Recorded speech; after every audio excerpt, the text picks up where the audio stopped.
সকালবেলা মেয়ের বাসায় গেছি, মেয়ের বাসায় দিয়া আইছি দুপুরে, গেছি সকালে, সকালে যাইয়া দুপুর আজানের পরে আইছি। আইয়া আমি দেখতে আসি দরজা খুললা এই অবস্থা দেখি। এখন আমি মানে ঠিক বলতে পারতেছি না যে কি ঘটনাটা। আমি নার্ভাস হইয়া দৌড়াই আবার গেছি, আমার পোলায় জাগলকে চলে শাকিল ঠাকিল ওগো চিনি, ওগো কইছি দৌড়ে আমার মেয়ের বাসায়, ওগো সবাই লই এই ওগো লই আইসি, মেয়েরে লই ওগো সবাই লই এই আইসি। আইয়া এরপর শাকিলরা তো আবার এই সাংবাদিক পুলিশ টুলিশ এগো খবর দিছে।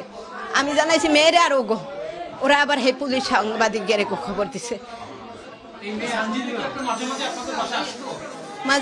মাঝে মধ্যে বলে আইতো, আমি তো থাকতাম না, আমি তো অফিসে থাকতাম, আমি তো সকালে যাই সন্ধ্যায় আই।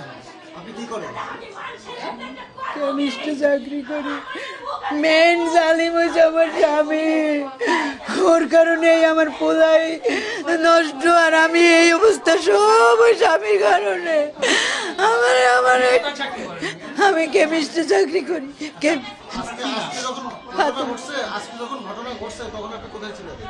আমি তখন ঘরে, আমি সকালেই বাইরেছি ঘর দিয়া, কই কি মেয়ের বাসায় তো যাইতে পারি না। আজ যখন কালো অফিস দিয়া আমি ছুটি চাইয়া লইয়াছি, শরীরটা খারাপ, আমার ডিসেন্টি চলে, হাতে ব্যথা, কাজ করি না সারাদিন। হেবাবকে স্যার, সেকশন স্যারের কই স্যার আমি ঘটনার সময় আমি তো সকালে মেয়ের বাসায় গেছি, যাইতে তো পারি না, আজ একটু সুযোগ পাইছি। আচ্ছা দেখি ওই জায়গায় বিছনায় শোয়া বেউস না কি হেডে আমি কইতে পারি না। এই আমি দৌড়েই আমার পোলায় জাগলগে চলে, ওগোটা কে ওগোদারে কইছি, ওরা মেয়েরে লয়ে সবাই আইয়ে হেপর ওরা আগে পোলারে সকাল হইতে আবার পাই না। হ্যাঁ দরজা ইয়ে তালা না, এমনি চাপাই না।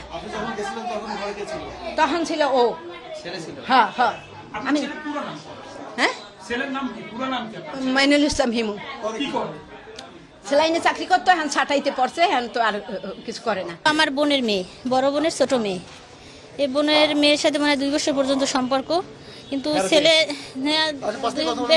বেশি হয়তো বা হতে পারে, 2-3 বছর হইতে পারে, কিন্তু আমরা ছেলের যে ভালো না, এই জন্য আমরা রাজি না, কিন্তু আমরা পারিবারিকভাবে কোনো করি নাই।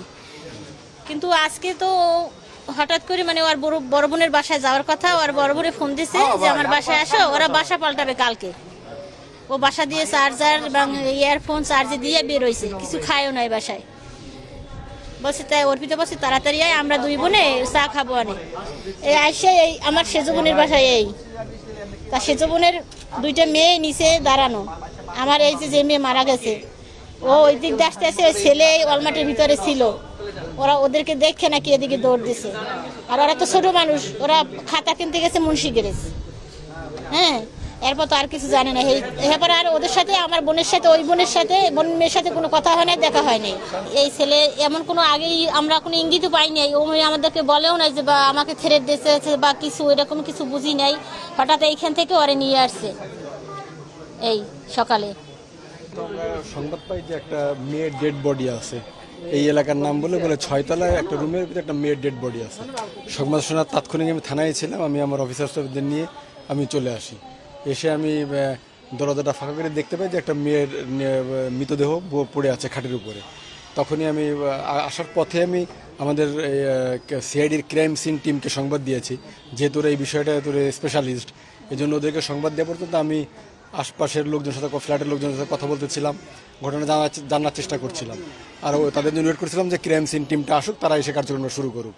বাই দিস টাইম আমরা জানতে পেরেছি যে এই যে মেয়েটা মারা গেছে নাম সানজিদা, ওর প্রেমিকের বাসায়, এটা ছোট একটা এক রুমের বাসা, ও প্রেমিক, ওর নাম হলো হিমু, ওর মায়ের সঙ্গে বাসাটাতে থাকে।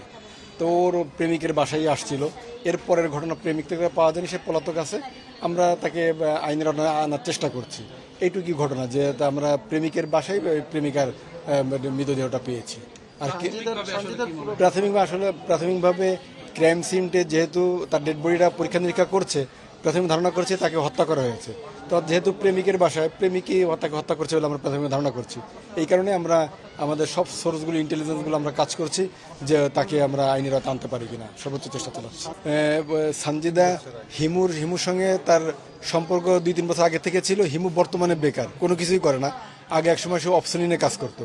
আর সামজিদা মেয়েটা সম্ভবত নার্সিংয়ে চান্স পেয়েছে, এখনো ভর্তি হয়নি, এরকম স্বজনরা বলছিল।